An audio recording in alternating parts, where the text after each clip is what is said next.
Hey everyone. Sorry I haven't made too much content on this channel or my main channel the last year and a half or couple of years. I wanted to kind of make this podcast to kind of let you guys know what I've been thinking about, what I've been working on, and give a bit of an update.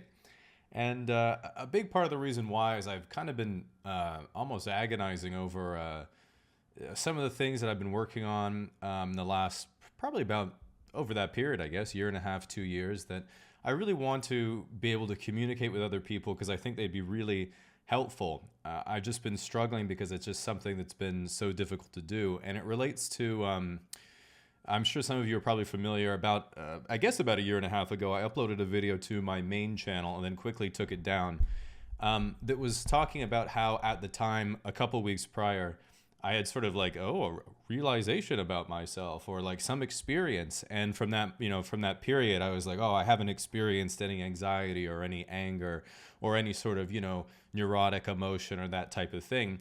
And I sort of was thinking like, oh man, this is so crazy. I wanted to make this video. I'll elaborate later.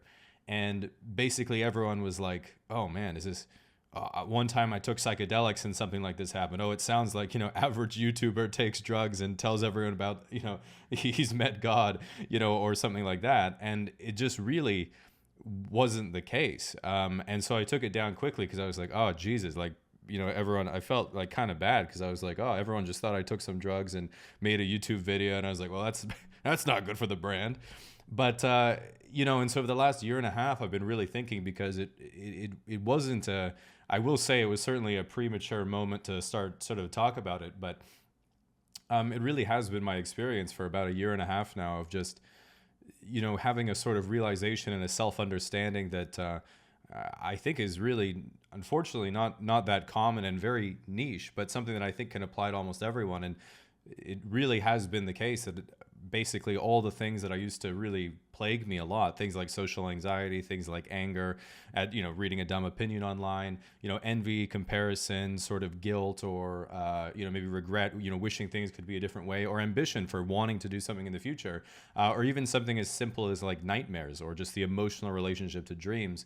All of that completely ended. And I've sort of felt a sense of sort of complete psychological, like freedom, but which is really just what I guess you could describe as perfect mental health.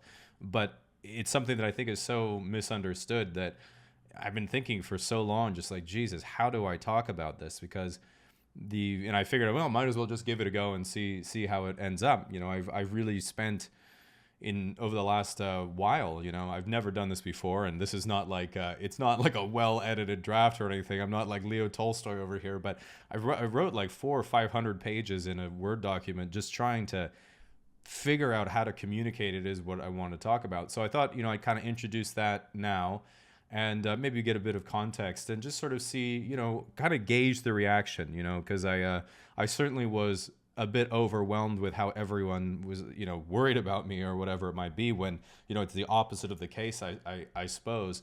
And I just wanted to sort of see how this lands, and maybe we could just kind of go from this point. But just to give a bit of context, um, so maybe 2 years ago, I was just out of my own curiosity. I was looking at sort of like, well, what is meditation? Like, what are they actually doing? Like, also sort of things like spirituality. Like, is that just like religion for people who don't want to add the extra steps? And so I was looking into that, and I was like, this stuff's must be kind of nonsense. And as I got into it more and more, I realized, yep. That's pretty much it. But in the same sort of way that, like, I'm not personally someone who follows a religion, in the sense that, if you go to church, I think that has a lot of value to some people because of the, shared and common beliefs, being surrounded by other like-minded people and, having just literally just the social interaction and a sense of community. And I think there's a lot of overlap with sort of spiritual groups, and it's, all that, and, meditation, what meditation is now. But during that inquiry, I was looking into, I came across a guy named Jay Krishnamurti, and he's a person who sort of, between I think the 50s and late 80s, he kind of traveled around and did sort of presentations and lectures on much more along the topic of what is, what's fundamentally called self-inquiry. But it's basically, to be honest with you, a bit more of a deeper and more root concept and directed concept, but similar to something like talk therapy. But really, he goes into the self-understanding in certain ways. What are different emotions? Why do we have them? How do you experience them? What is desire? What is joy? What is longing?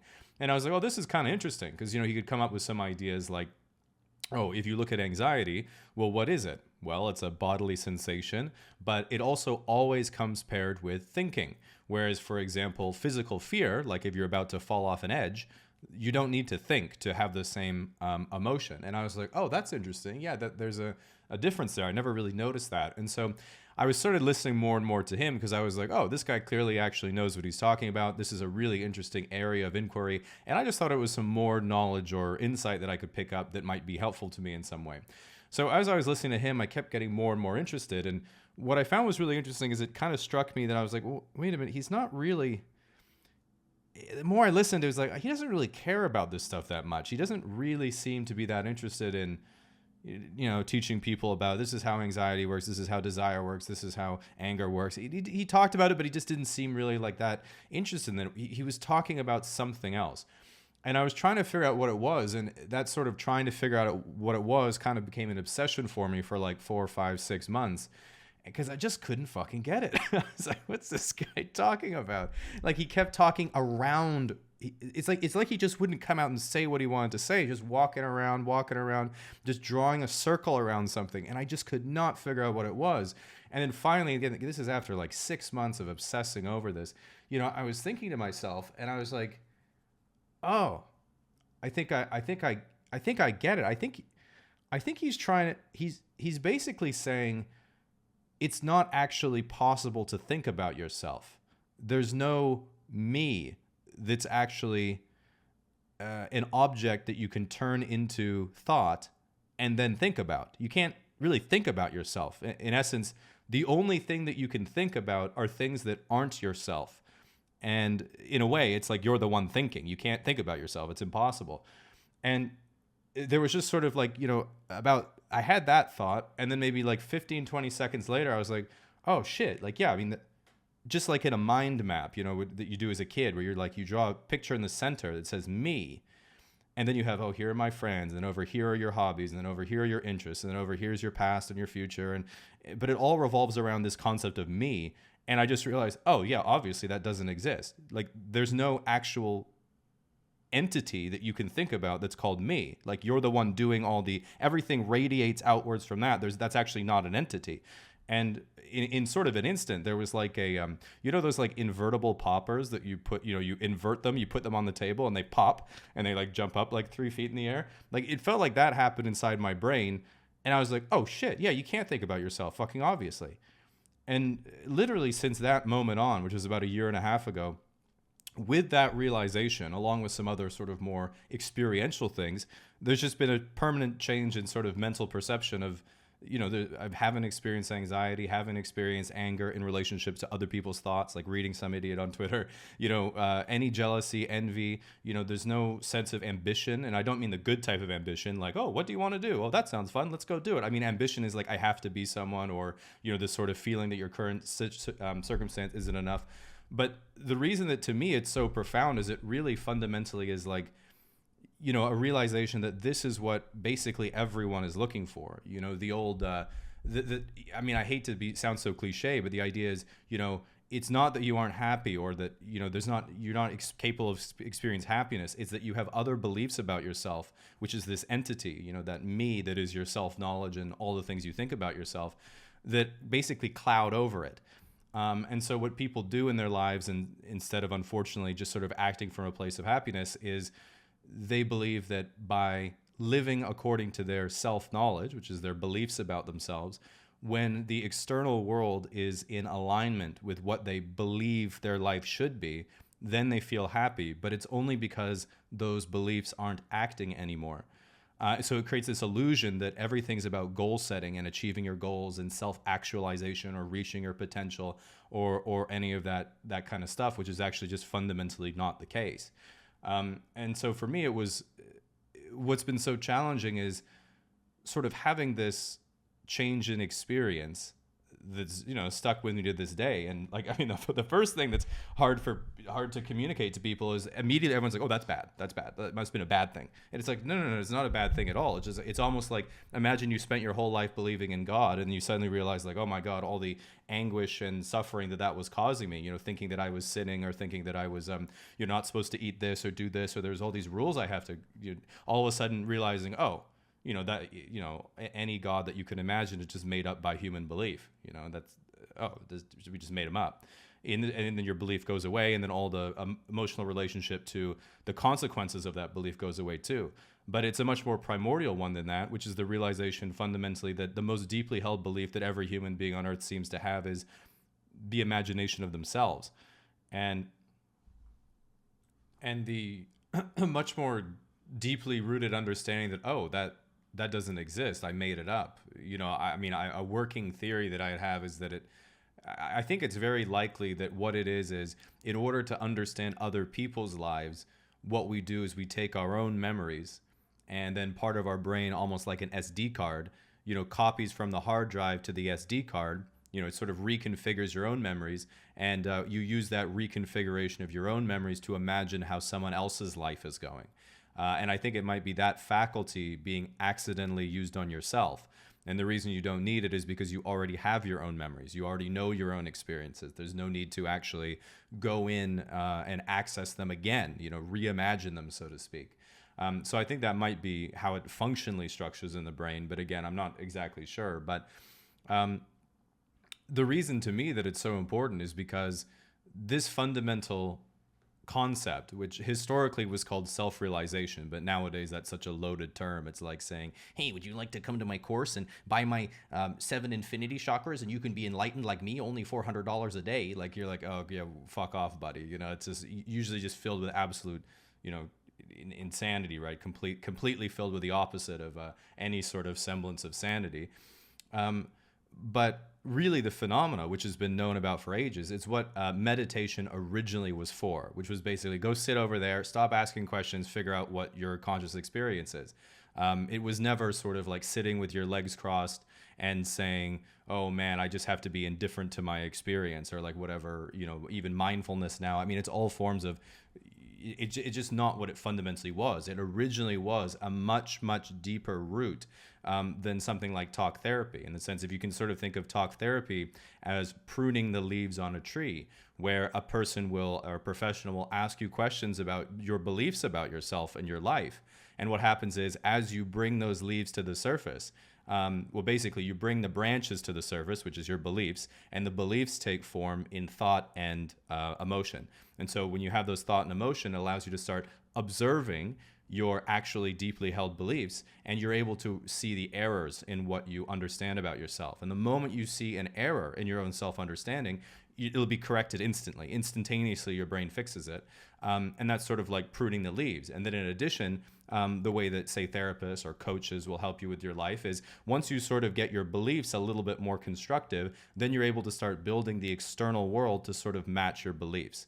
But fundamentally, it's all a very shallow process, because obviously, there's a much deeper root to the concept of, well, how's my life going? What do I think about myself and my life? The much deeper root, which is again what self-inquiry, and this is originally thousands of years old, but again has immediately got distorted into religion and into all sorts of nonsense that it isn't.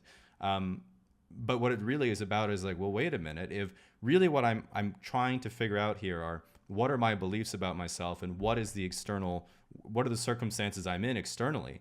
Well, an even more primordial question you have to ask yourself is, well, what exactly are you that has a life? What is it that you're calling your life? Like, what is it that you actually think you are, first and foremost? And then we'll go from there. And that's where, things have kind of gone off the rails, because instantaneously people want to create a new belief where they say, well, what happened to me before I was born? What happens to me after I die? You're like, oh, why am I put here? It's like, again, that's completely off the rails. The question is super simple. It's very practical. It's, you obviously, every day of your life, you live. And so the question isn't like, where'd you come from? Where'd you go? Blah, blah, blah, blah. It's, what are you right now? It's like, what is that structure?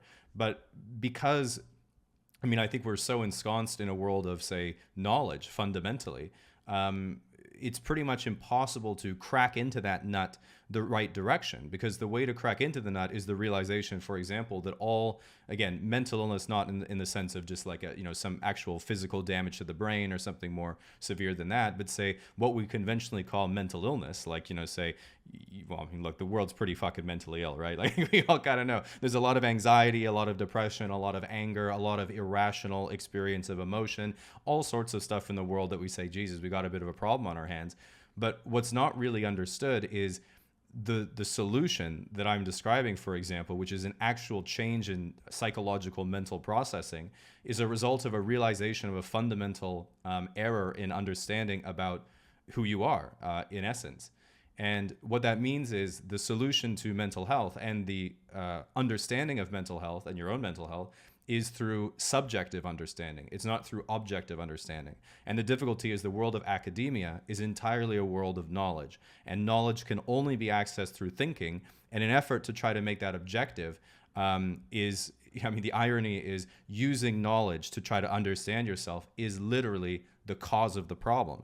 Trying to think about yourself, trying to learn more about yourself is itself the error that's creating this separate imaginary entity that runs all of our lives. The effort to imagine ourselves a certain way and then to make that a reality, which is often a misinterpretation of the phrase self-realization.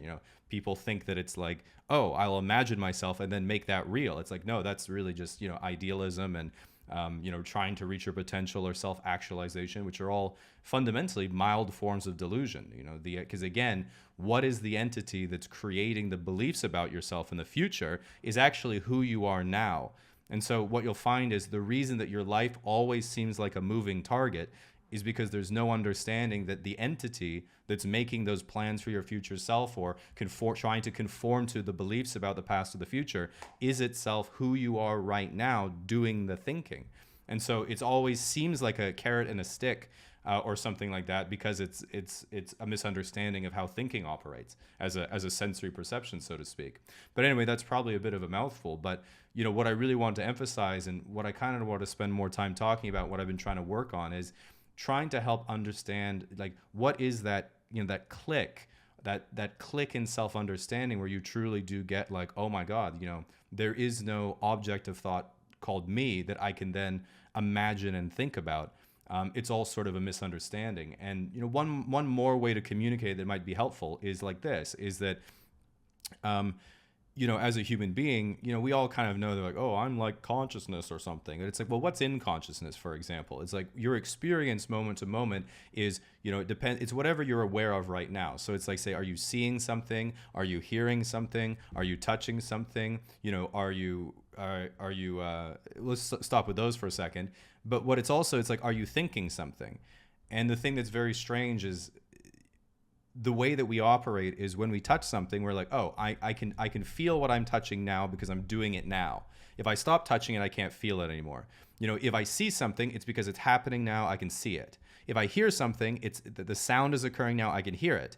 And thinking is exactly the same. It's an automatic brain function that occurs to you right now. But we don't believe that. We actually believe there are objects in thought that can go outside our present reality. So we think that we can think about the past, and we think we can think about the future, when in reality it's just sort of like a picture we're drawing right now and then giving it a title.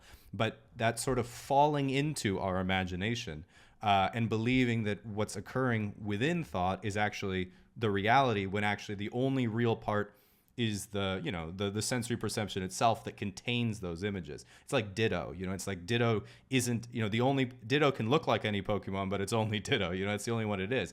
In the same way that a TV, a TV can display a picture of itself, but that picture of itself is itself just the signal coming into the TV. And so that's sort of, I know that might sound confusing, but again, it's a difficult thing to sort of conceptualize.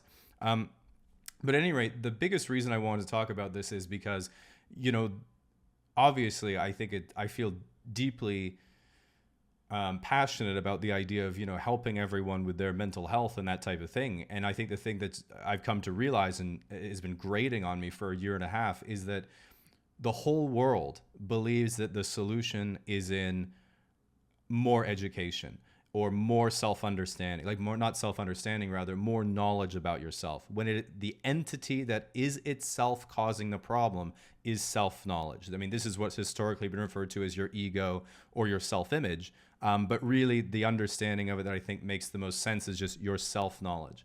And it's actually the dissolution of that, fundamentally operating with no beliefs about yourself at all. Again, not in theory, I mean in actual mental, like it's an automatic change in experience that results in things like, envy, jealousy, anger at other people's opinions, anxiety to not arise at all. To simply, it's not that, oh, I'm getting anxious. Oh, here comes the meditative karate chop. Oh, I used to be anxious, but now I'm less anxious. It really just is, it doesn't arise because it's all created irrationally.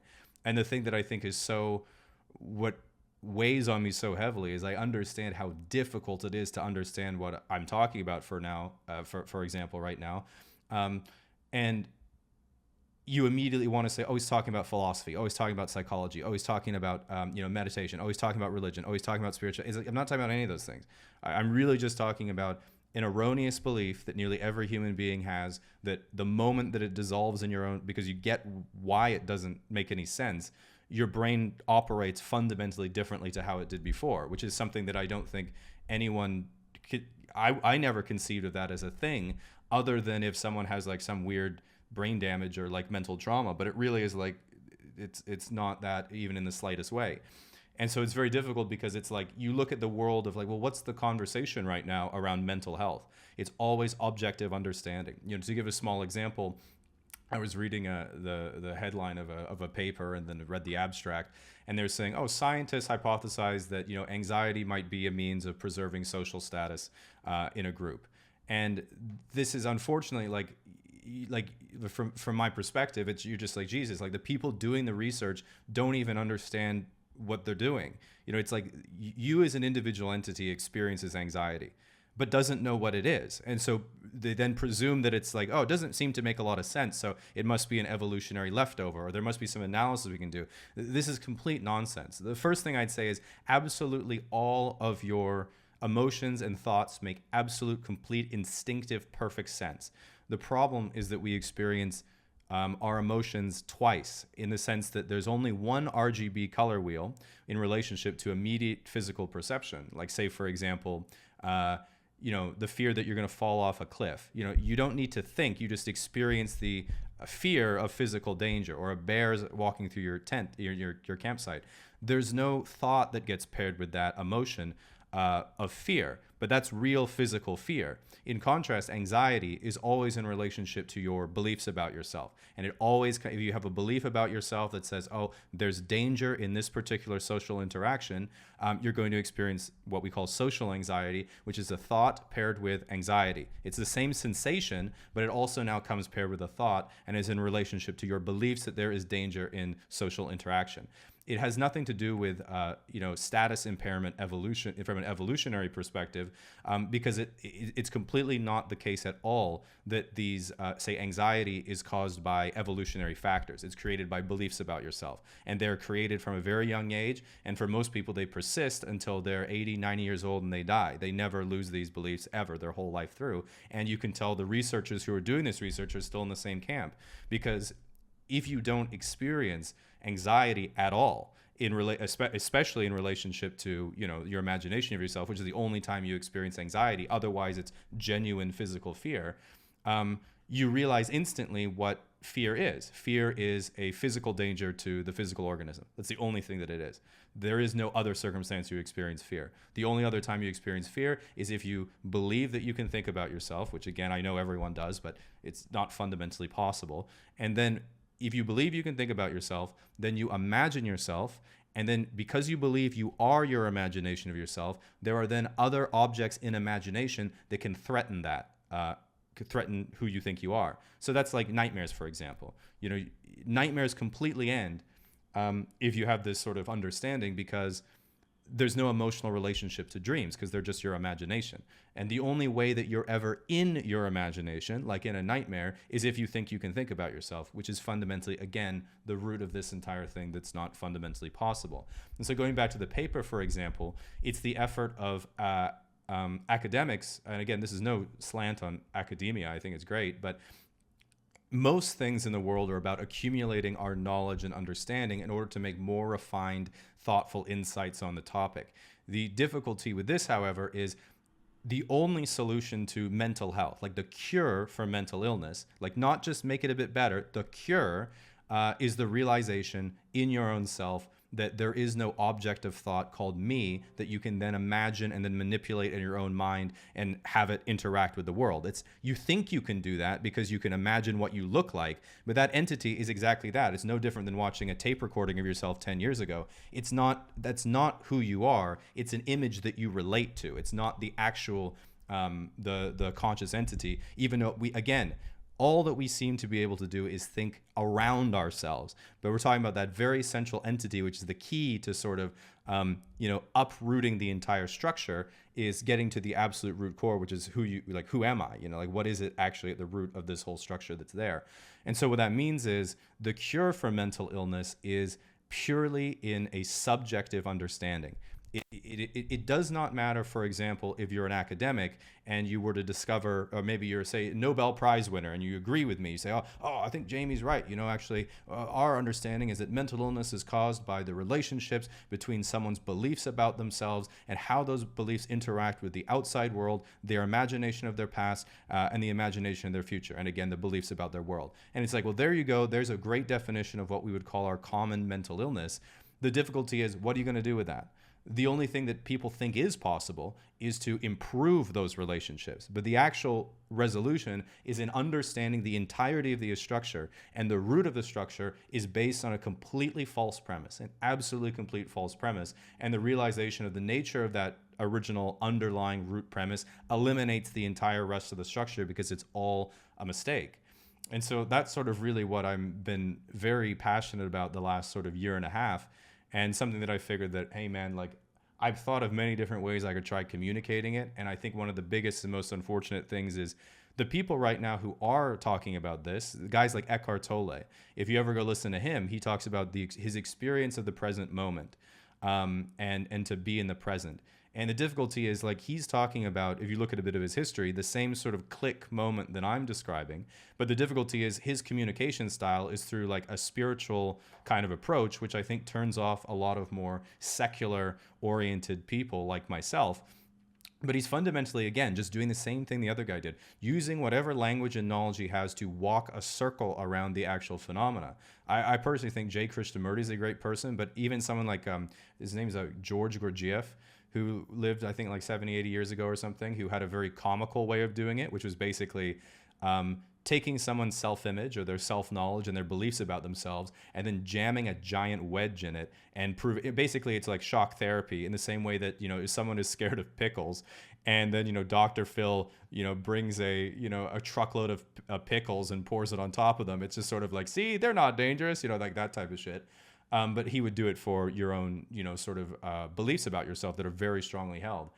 And so, again, the last thing I'll say is it's something that I really wanted to, kind of get off the back of my mind, because it's the single thing that I've been sort of thinking for the last year and a half. How on earth do you begin to communicate this to people? Because in my opinion, and I know a lot of people are going to, again, listen to me talk, believe that I'm saying something that I'm not, according to their own beliefs, and then emotionally react to their own beliefs about what I'm saying, even though I'm not saying that, which itself is the structure I'm talking about, stops operating.